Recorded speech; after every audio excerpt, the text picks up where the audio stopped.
Дорогие друзья, мы продолжаем нашу экскурсию по ландшафтам Башкортостана в Национальном музее Республики Башкортостан. Продвигаясь от широколиственных лесов, далее мы попадаем в зону лесостепей, и далее, продвигаясь на юг, мы с вами попадаем в степную зону Башкортостана. Давайте познакомимся с животными, которые представлены на наших экспозициях зоны степей. Сразу обращают на себя внимание эти симпатичные животные. Знакомьтесь, это сурок-байбак. Байбак является одним из самых крупных беличьих. Масса нажировавшихся самцов достигает 10 кг. Питается сочными молодыми побегами, листьями и цветками. В отличие от многих беличьих, сурок не запасает себе корм, так как на всю зиму залегает на спячку. Для этого и чтобы укрываться от врагов, роют глубокие норы от 2 до 4 метров глубины. На них охотятся лисы и даже хищные птицы. Сурок обладает хорошим мехом, съедобным мясом, а также ценным жиром. Поэтому он достаточно привлекательный трофей и для охотника.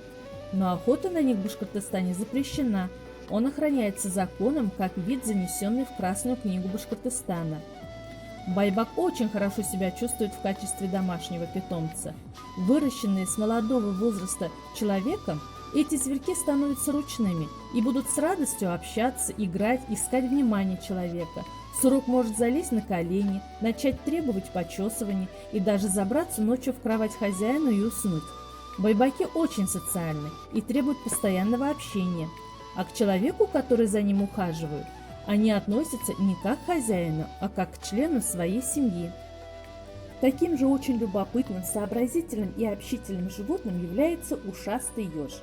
Отличается от обычного ежа большим размером ушной раковины. Длина его ушей достигает до 5 см, а длина тела всего 12-27 см.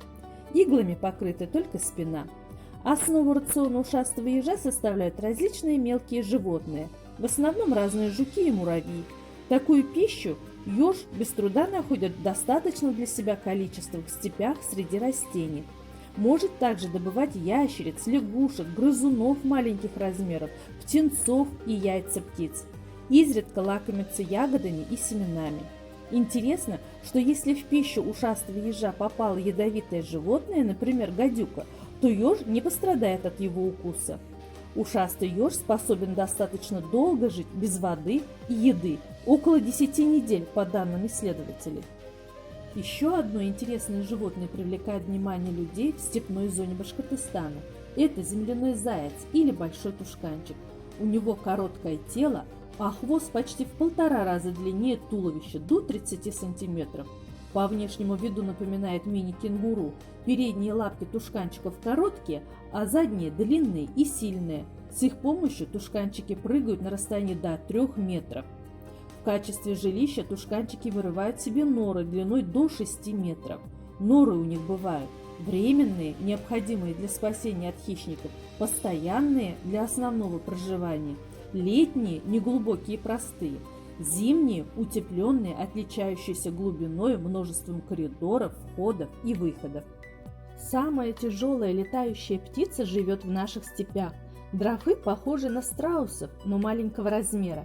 Они хорошо бегают и хорошо летают. Дрافа не любит жару и дождь. В жаркие дни дрofы лежат на земле с открытым клювом и разведенными в стороны крыльями для охлаждения.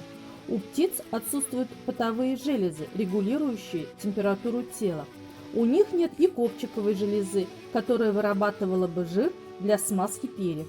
Поэтому оперение у дрafы намокает при дожде, а во время заморозков перья обледеневают и делают птиц беззащитными и уязвимыми перед своими врагами – степными хорьками, беркутами, орланами, белохвостами. Дрofы занесены в красные книги Башкортостана и России. Степную зону невозможно представить без ковыля, а в бескрайних степях Башкортостана их произрастает много разных видов. Ковыль Залесского, ковыль красивейший, ковыль перистый и многие другие, и многие из них занесены в красные книги и Башкортостана, и Российской Федерации.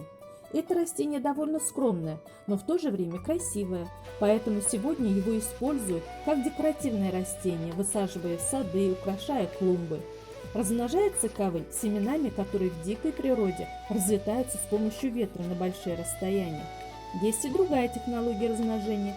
При воздействии капель дождя стебли растения, соприкасаясь с землей, приживаются, вкручиваясь словно штопор. После колосок уже не может выйти из земли благодаря чешуйкам. Он ломается и остается в грунте вместе с семенами. Степная зона очень уязвимый биотоп из-за интенсивного сельскохозяйственного использования территории. Поэтому многие виды флоры и фауны занесены в Красную книгу. В зале «Ландшафты» Национального музея Республики Башкортостан представлены исчезающие и нуждающиеся в охране представители животного и растительного мира. Для знакомства с ними приглашаем вас посетить наш музей.